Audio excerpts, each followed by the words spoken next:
Welcome to the Relaxed Dog Podcast, the podcast where the dogs are the stars of the show.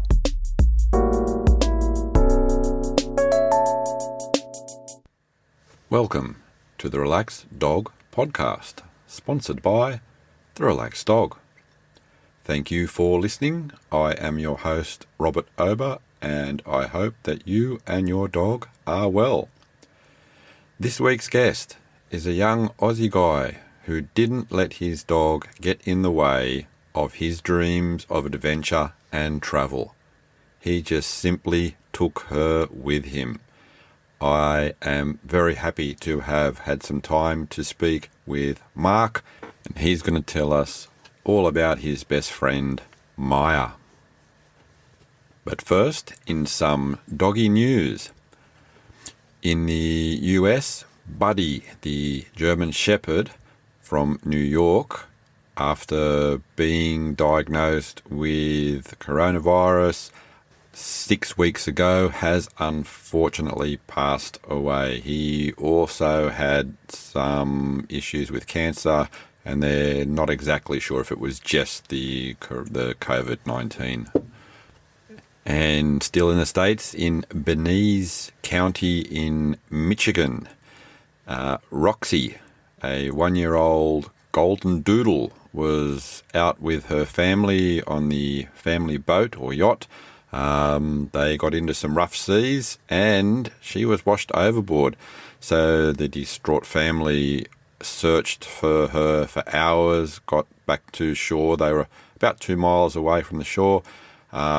Searched for the rest of the afternoon, in through the night without any luck. Amazingly, a couple of miles down the beach, Roxy was found hiding in some bush and some scrub. So great end to that story. Also should add that at the time she was wearing a life jacket. So if you do go out on the water, there you go. And staying in the US, in Hopkinton, Massachusetts, police got a early morning call saying that there was a naked couple walking their dog down the street. When the police caught up with the group, there was a little bit of a foot pursuit and a scuffle ensued. What the police said afterwards, contrary to her owners, Lucy was a very good dog. The most popular answer for June's "I can't believe my dog ate" goes to Tonra, who eats rocks and mud. And if you want to vote on July's selection, head over to our Facebook group. Now, here's our special guest for this week. It is my absolute pleasure to welcome Mark and Mya to the Relaxed Dog Podcast. Welcome. G'day. How are you both this evening? Yeah, look, we're great. It's an interesting one in Melbourne at the moment. Second night of lockdown, second night of curfews, but we're chilling out together, and that's what's the matter. So in one way of good, I've got a captive sort of like, but you can't run out and go anywhere tonight. For those people that are listening, Melbourne is in lockdown on stage 4 due to COVID-19, and not many happy people around. Yeah, look, it's sad, but it's a necessary thing. So hopefully we'll all pull together and we'll get through this on the other side better off for it. But yeah, want to come over? Hey, come on. So, Mark, I'm going to ask you to take us back to a little while before you got Mya, and give us a little bit. Was there any sort of reasoning? How did you guys meet? And sort of, is there a why?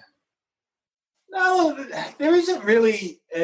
We haven't really got an amazing story when it comes to that. So, in simple facts, like I'd been wanting my own dog for a very long time, and I loved the look of the Arctic breeds, love that husky look. But when I researched huskies I just felt that I wasn't going to be able to give a husky or a Malamute the life that it needed. And it's something that really frustrates me a little bit sometimes, because generally dogs, they've got their breed traits, and like an Arctic breed generally needs a lot of exercise. Otherwise they get bored and I know lots of people, they get frustrated with their husky. They go, oh yeah, they're destructive and all that sort of stuff.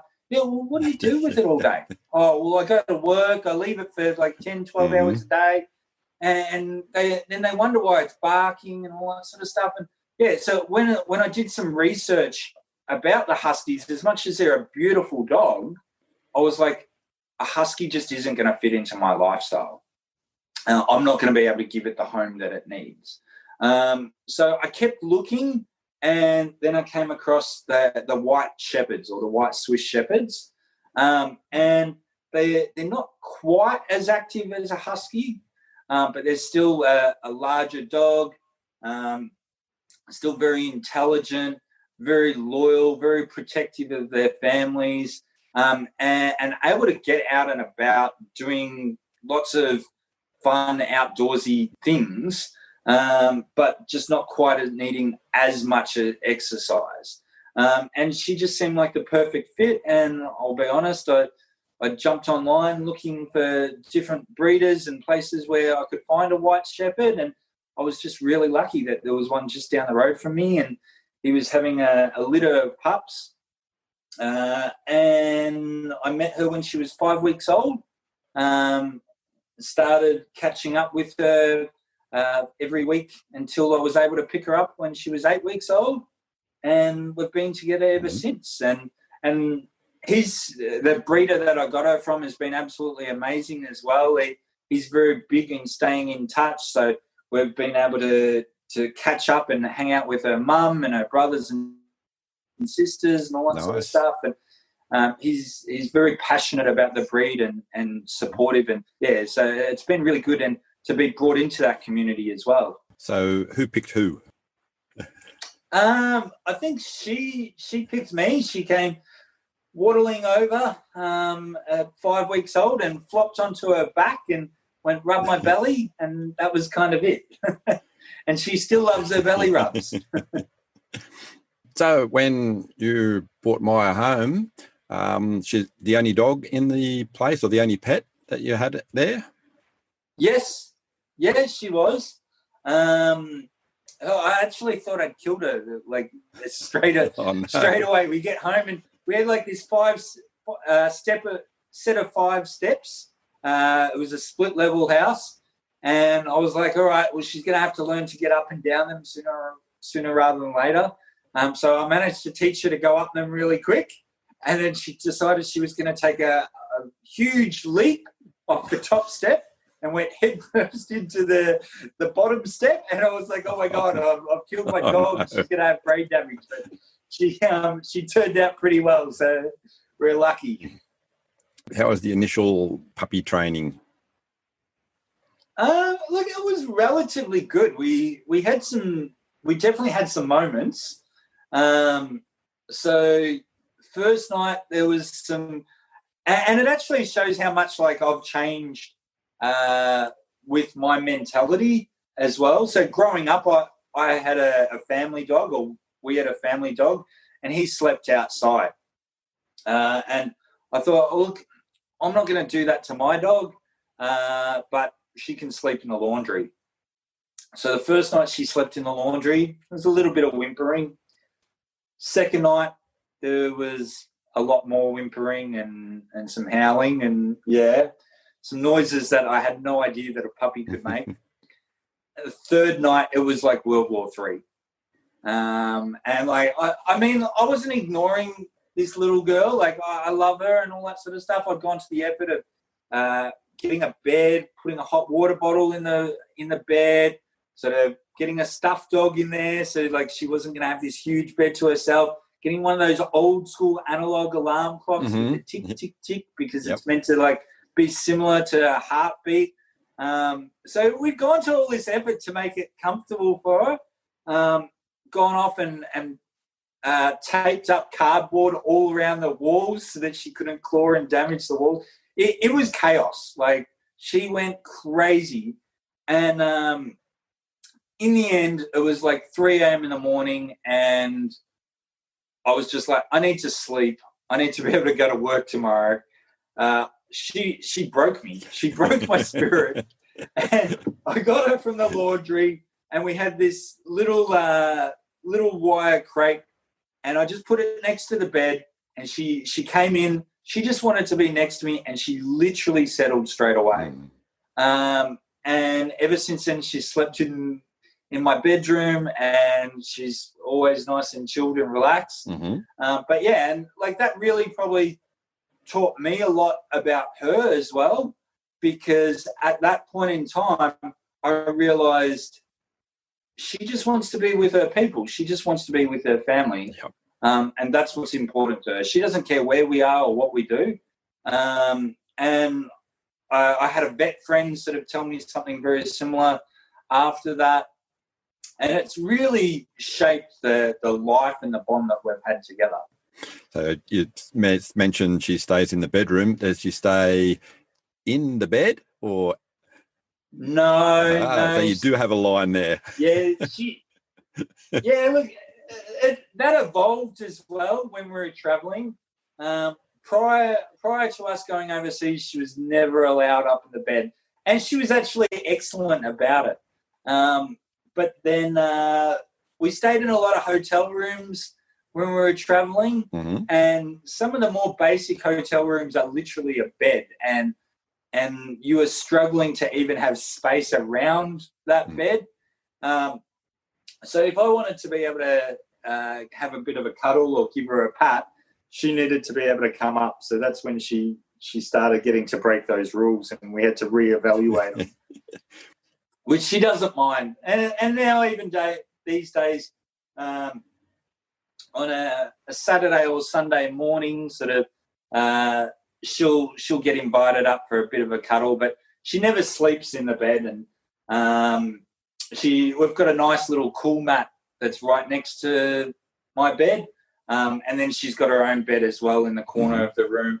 But I think she'd get too hot if she was up on the doona and all that sort of stuff as well.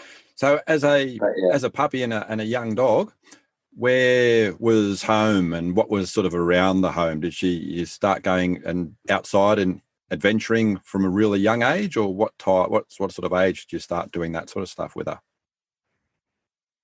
Look, we started off small. So I don't know, like 5 months old was when she went on her first road trip. We went out to Halls Gap, and it was just about trying to include her as much as we could. And that meant sometimes leaving her behind at accommodation whilst we went off into a national park or something like that. Other times it meant going off and finding different hikes that were dog friendly that we could include her on. But ultimately, I think she didn't want to get left behind sort of overnight. She wanted to know that her family was there. So yeah, it started off that way. And then gradually as time went on, we just kind of started expanding the activities that we did together. So I got a mountain bike, and she absolutely loved chasing me on the mountain bike. We got some inflatable rafts and started going down the Yarra River on them. And yeah, just gradually started increasing it until she would have been 4 years old, I think, where we found some snow. It had been snowing really, really low, I think down to like 600 metres. And we found a state forest that had a Mount Torbreck. It's probably not somewhere that I encourage people to go unless they've got a bit of four-wheel drive experience in the backcountry, because trees do come down, and I don't want to encourage someone to get themselves in a bit of trouble.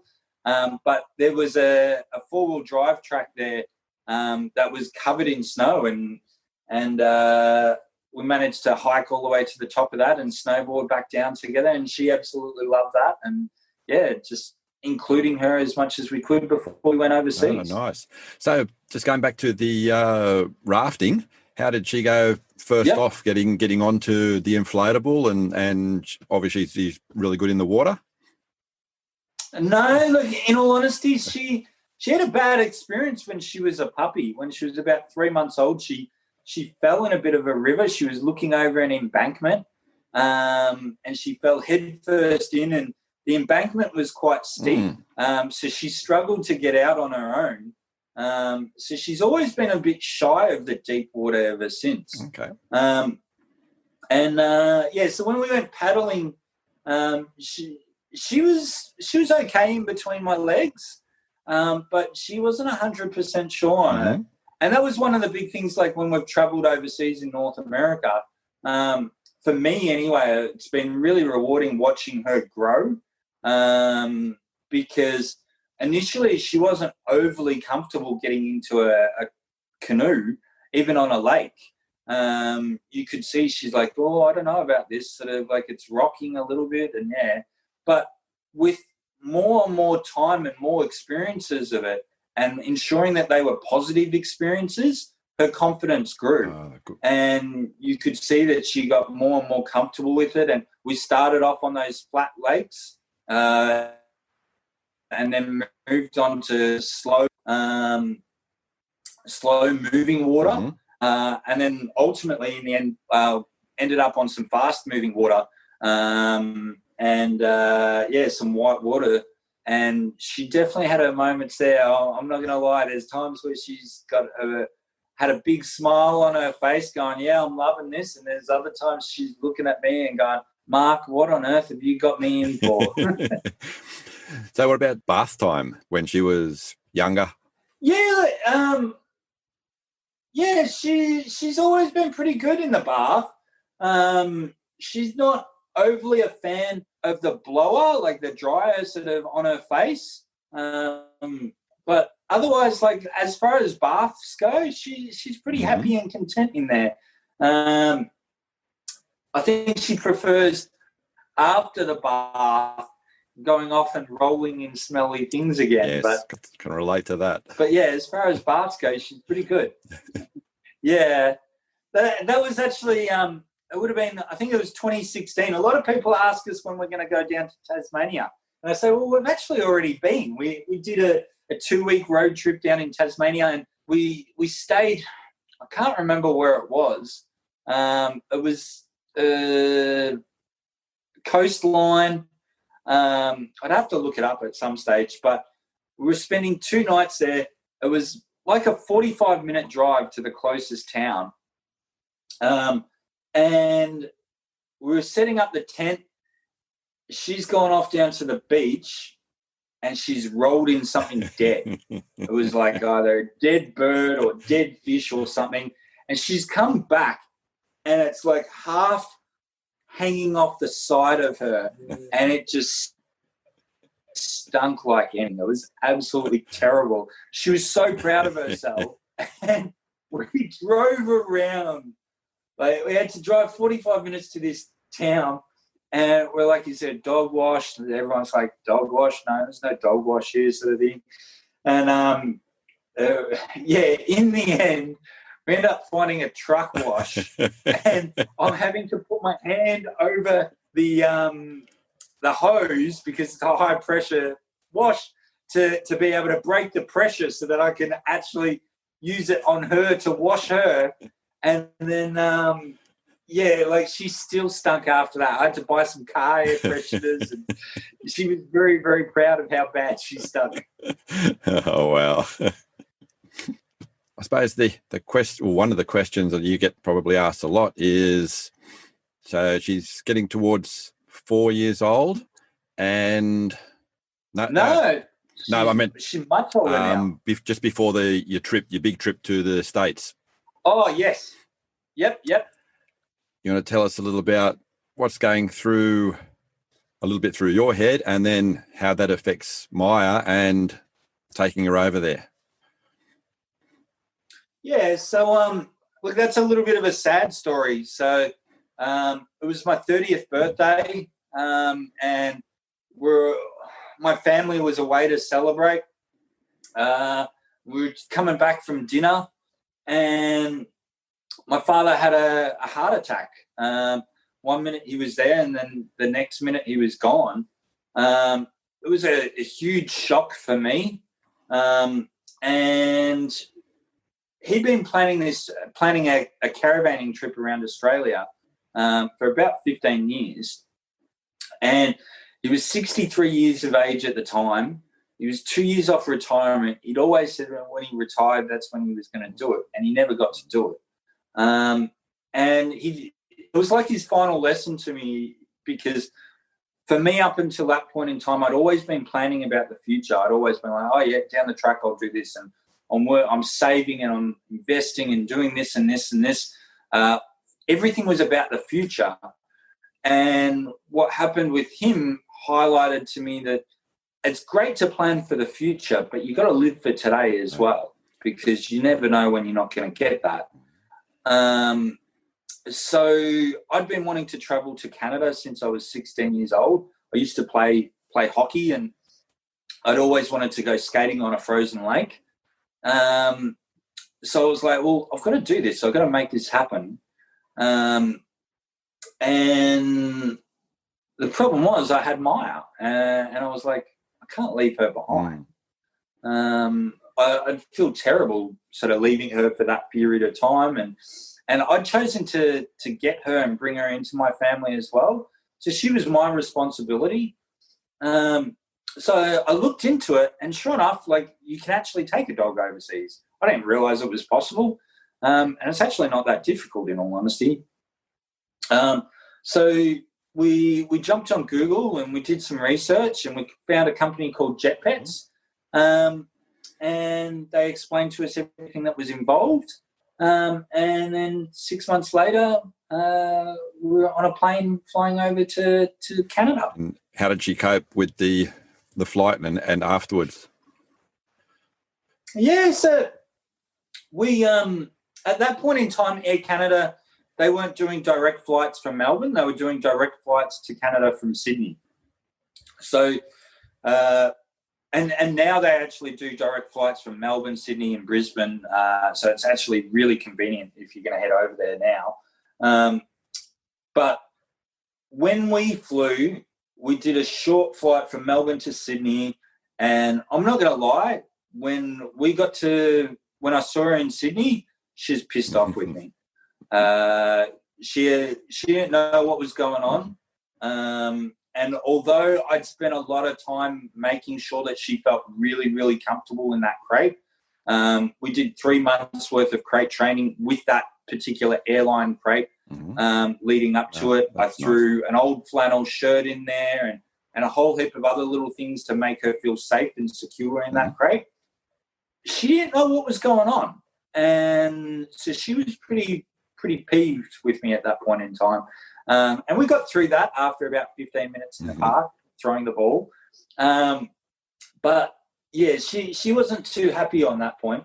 But then flying, and literally that was an hour flight.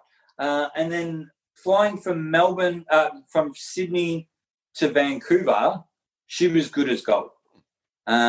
She was super excited to see me on the other side. And I put it down to the fact that the first flight, she didn't know whether I was coming back. She had no idea what was going on. But after that, she'd seen me at the other end, and she knew everything was going to be okay.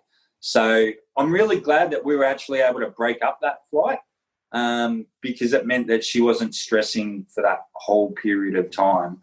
But it was probably one of the best decisions we've made, in all honesty. Do they have... Did that answer the question? Yep. And do they have, on that side, any sort of quarantine time? No. So because Australia's an island and we don't have rabies here, or realistically any of the diseases that sort of dogs have throughout the rest of the world, we're really lucky. Like, I stepped off the plane, and by the time I went through the customs and immigration in Canada, she was ready to go and jumping in the back of the car, and then we started our adventure. Oh, excellent. So the first sort of like part of that trip through Canada? A lot of the stuff on trails and sort of like off-road, did you sort of notice any different on how sort of Mya was compared to the trails at home? Well, yeah, so probably the first thing that she realised was different was when we went to Stanley Park, which is kind of like the botanical gardens over in Canada, and she came across squirrels. She was very interested in squirrels. And it took me a long time to teach her not to chase the squirrels, but she almost took my arm off when she first saw a squirrel. But, yeah, I was very proud of her. By the end of our trip in Canada, I could actually have her off-leash walking by my side, and we'd see a squirrel and I'd say, leave it, and she'd just keep walking by my side. So I was pretty proud of her there, but it was it was here and then there sort of thing. And then, that we started off in Vancouver in Canada, and that was probably the first change. And then from there we made our way up to Whistler. And at that point in time, she learnt things are definitely different because she had seen snow in Australia, but we're talking probably 20 centimetres of snow in Australia. Like we don't get the deep stuff. No. Where she started getting excited and jumping out of the car into the snow. Real snow. And it was like jumping into a pool. It was 5 foot deep and she had to swim through it. And she's like, how do I navigate this? But again, she adapted and she learnt. And by the end of our trip, she was absolutely flying through it. So she absolutely loves it. It's one of her favourite things. Mm-hmm. Do you ever have any slight, say, misadventures, say, off-lead on the trail where you were sort of worried about her, that you'd pick up a scent from something or someone? No, look, not so much. Like I'm generally pretty comfortable with her. Misadventures, look, there was one time, so we spent 6 months, we based ourselves in a little town called Revelstoke in British Columbia. It's central British Columbia. It's got a population of 7,000, and the house that we were living on backed onto a bit of a forest reserve. And one night about 3 a.m. she was bugging me that she wanted to go out to the toilet. So it was probably, I don't know, like negative 20 degrees outside. So I'm putting on my jacket and I'm wandering out to the back door. I open the back door and let her out to go to the toilet. And all of a sudden she takes off into the forest. And she's barking and growling, and I can hear her in the forest, but I can't see her. And I'm like, sort of, Mya, get back here, sort of thing, and sort of trying to put on boots and to go running into the forest after her. And I get to the back of the backyard, and then I see her coming out of the forest. And, I was not very impressed with her at that point in time. And then the next day I went outside with her to let her go out to the toilet again, and we saw these massive paw prints in the snow. Mm-hmm. And I think she might have chased a cougar. Ooh. And I think the only reason why she survived was that the cougar was probably too shocked that something was chasing it. Yeah, wow. And it must have gone up a tree. But yeah, I don't know. But yeah, that's probably the only story I've got for her being a little silly in that regard. That's one you could have done without. Oh, definitely. Regardless, she definitely, regardless of what she chased, she definitely got the heart rate going. But I was a little stressed about her. Mm-hmm. You're looking very proud of yourself, aren't you? Health-wise, in general, when travelling, and particularly travelling outside of here or through the States, ever any sort of like issues where you were worried that you had to go and seek veterinary advice or anything like that? We're actually really lucky when we were travelling. She she didn't need to go to the vet once. That's excellent. So, yeah, like she's had more vet experiences in Australia than, like overseas in Canada at all. Mm-hmm. She obviously had some vet work done when we were coming back home.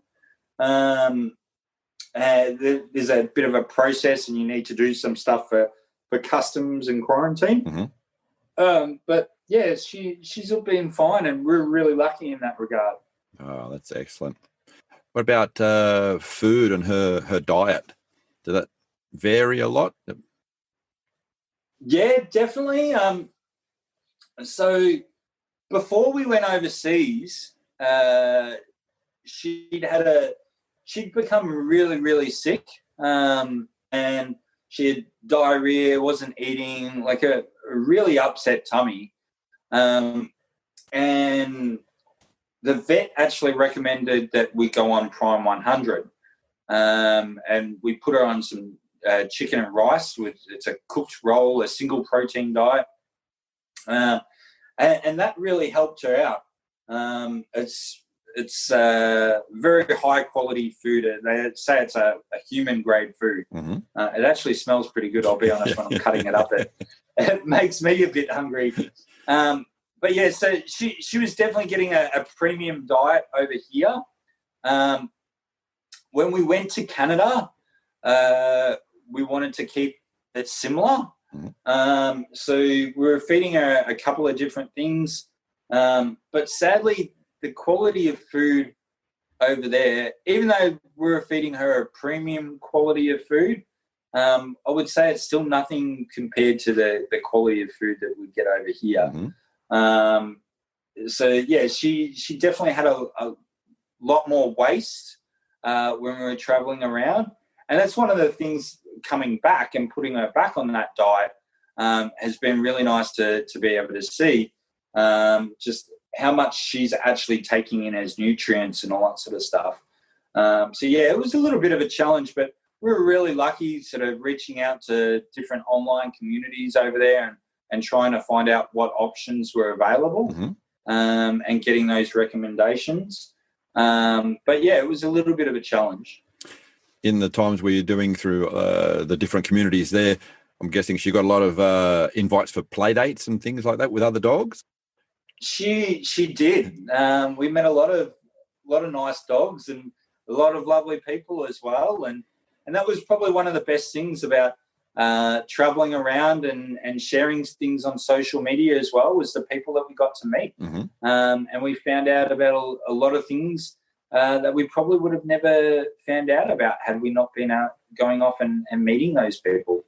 Okay. She get any sort of like slightly longer best friends or anything like that? No, I think her and Scout, the golden retriever, got a little bit of a secret romance going on. So where did that happen? But, we've definitely got plenty of people that we've stayed in touch with. Mm-hmm. So where did that happen? Where did she hang out with Scout? So Scout, if you don't know, check him out on Instagram, Scout the Golden Retriever. He's a therapy dog. He's beautiful. He gives away free hugs. Mm. He'd come up Nice. And he's put his paws on me and given me the best of cuddles. And I just find he's very in touch with people's emotions, and so is she. Mm-hmm. And if I'm upset, the first thing she's doing is coming and sticking her head under my arm and trying to reassure me and be there for me.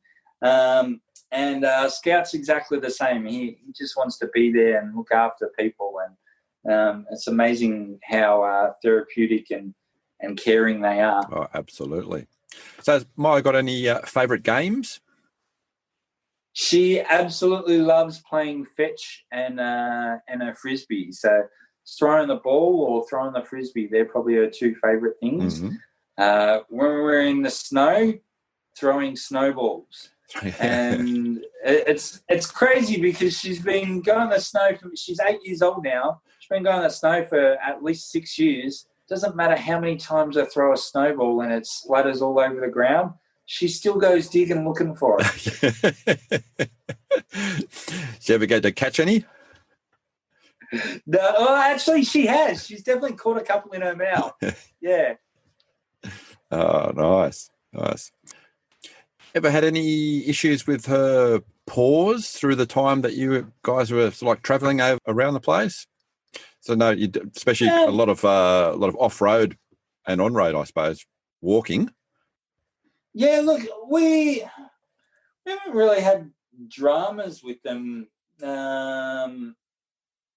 She tore a claw recently playing fetch, and that was a little bit of a drama over here in Australia. But as far as like going off and being on adventures, we just kind of planned a little bit ahead. Mm-hmm. So when we first started going in the snow overseas, I knew it was going to be a lot colder. So I went off and bought some little snow booties for her. She wasn't really a huge fan of those snow booties, I'll be honest. They were great quality, and if people ever are interested in getting a pair, they're made from Roughwear.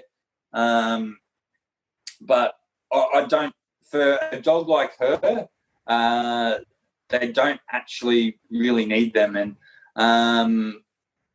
I ended up speaking to the guy who runs the sled dog tours over at Big White. Actually, he educated me, mm-hmm. and he sent me a whole heap of research that shows that some dogs are completely comfortable running in conditions of negative 35 degrees. Mm-hmm.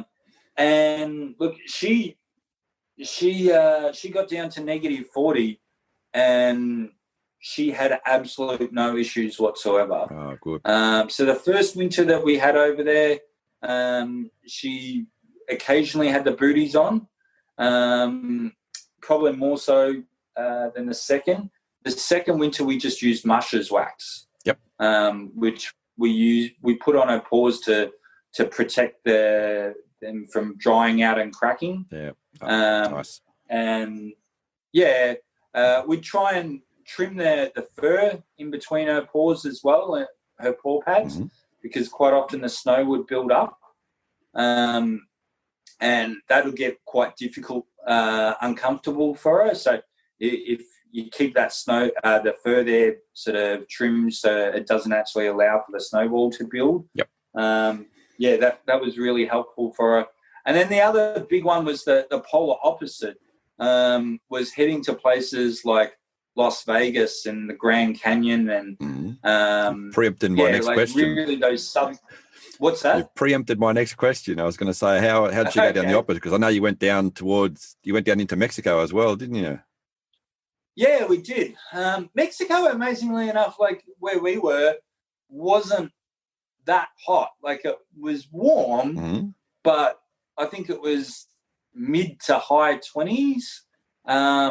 But places like Nevada and Arizona and southern Utah, like they were really, really hot. Like they were high 40. Oh, mm-hmm. Low to mid 40s. And like I remember being in Vegas, and like the concrete was like 30 degrees at night.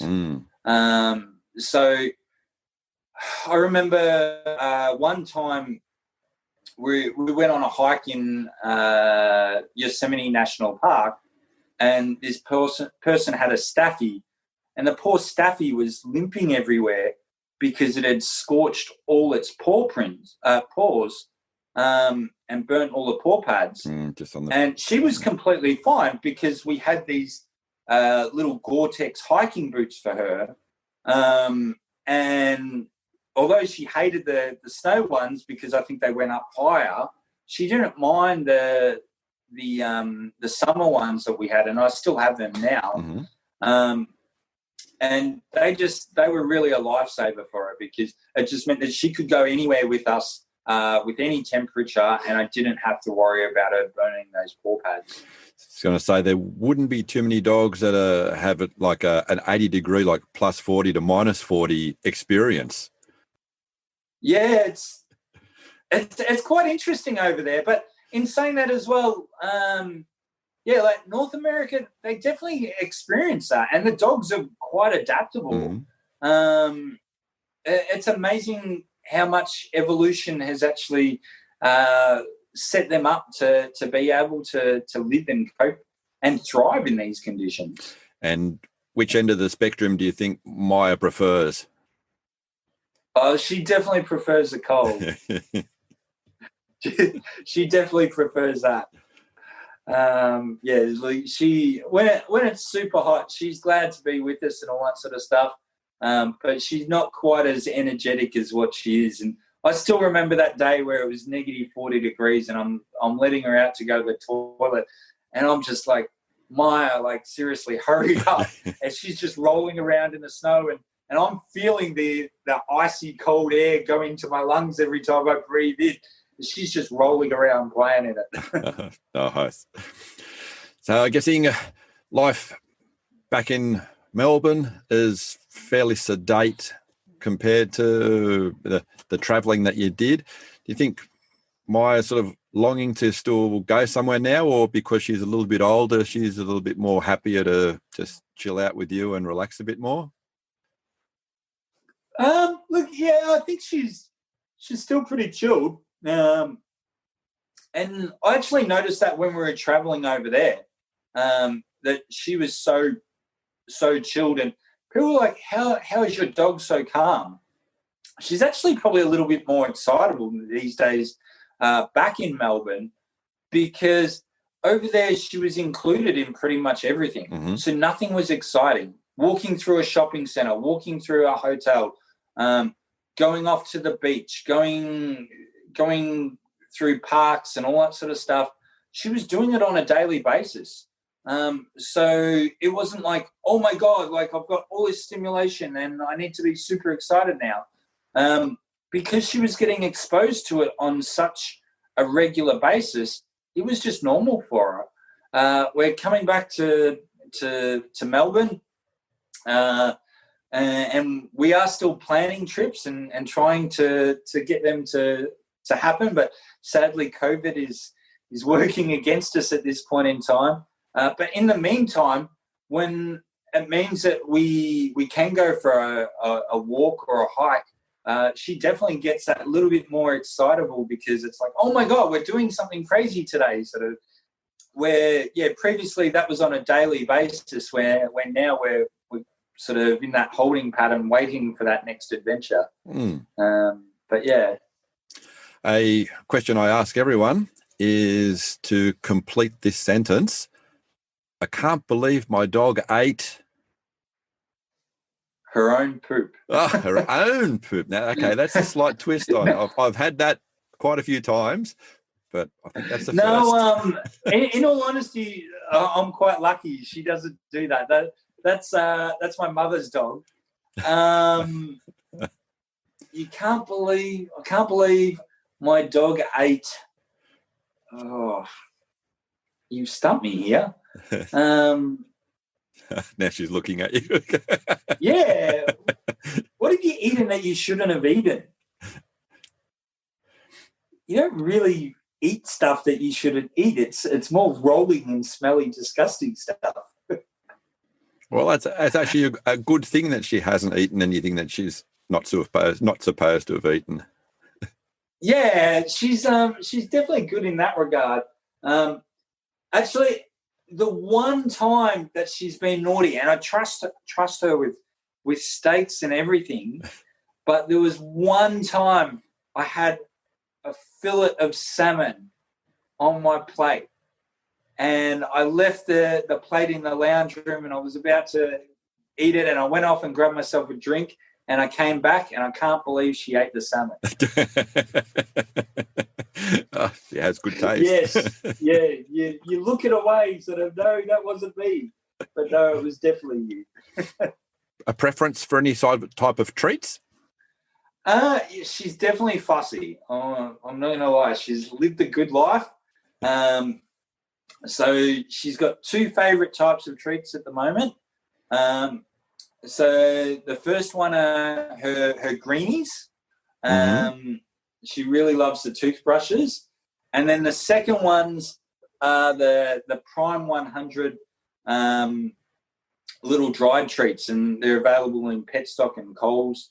And they're just dried out, dehydrated, either steak or chicken, kangaroo, and yeah, they're definitely high value for her.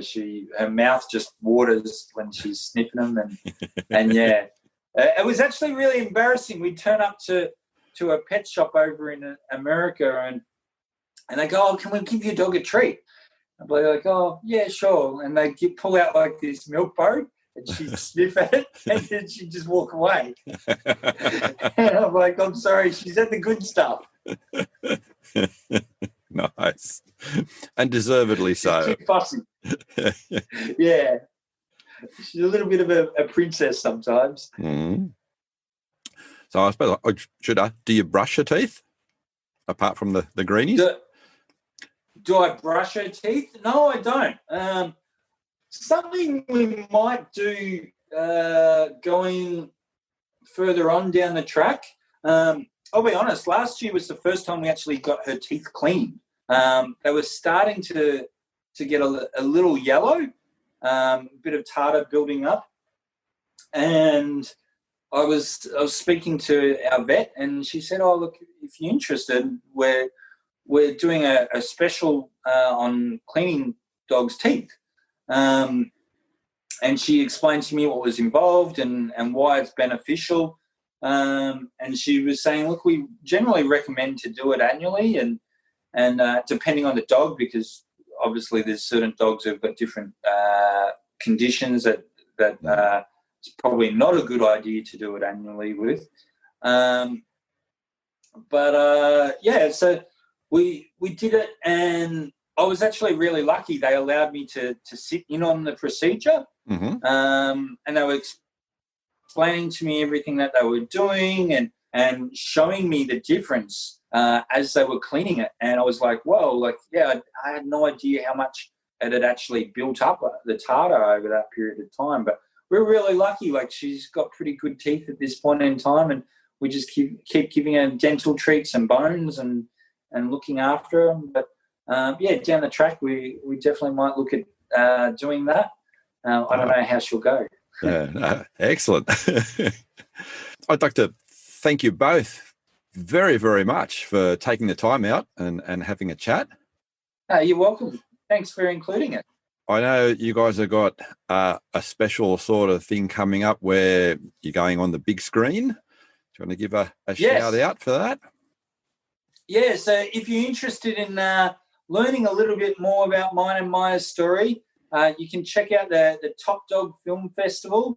If you don't know, it's a film festival. It's travelling around the world. They've got screenings in Sydney, Brisbane, Newcastle, Darwin, Perth, Adelaide. Hopefully they'll get down to Melbourne if COVID settles down, and at some point in Hobart as well. And then going on a bit of a tour throughout the rest of the world. So, yeah, there's a nice short film about Mya and me and our travels together. And for those people that don't know where to find more information on you and Mya, where should they look? Yeah, so Mark and Mya's Adventures on Instagram or Facebook. We've even got our own website, nopaullgetsleftbehind.com.au. And, yeah, we try and do our best to share pet-friendly travel tips for all the different places that we've been. Oh, that's excellent. We definitely need more of that. Oh, I'm glad it can be a help. Hopefully it inspires some more people. Cannot help but not be inspired by what you guys have done. And again, thank you. I'm ecstatic for you being able to take the time out and having a chat with us here. Oh, sounds great. Thanks for having us. Thank you very much again. Take care and look after yourselves during the COVID time. Have a good one. Do you want Take to say care. goodbye? Can you talk? Fuck. Yeah, she's all lost for words. Have a good one. Thanks very much again. Take care. See ya. Thank you very much for listening. I hope that you enjoyed the show. If you did, why not share it with someone? Until next week, stay safe and remember, your dog is family.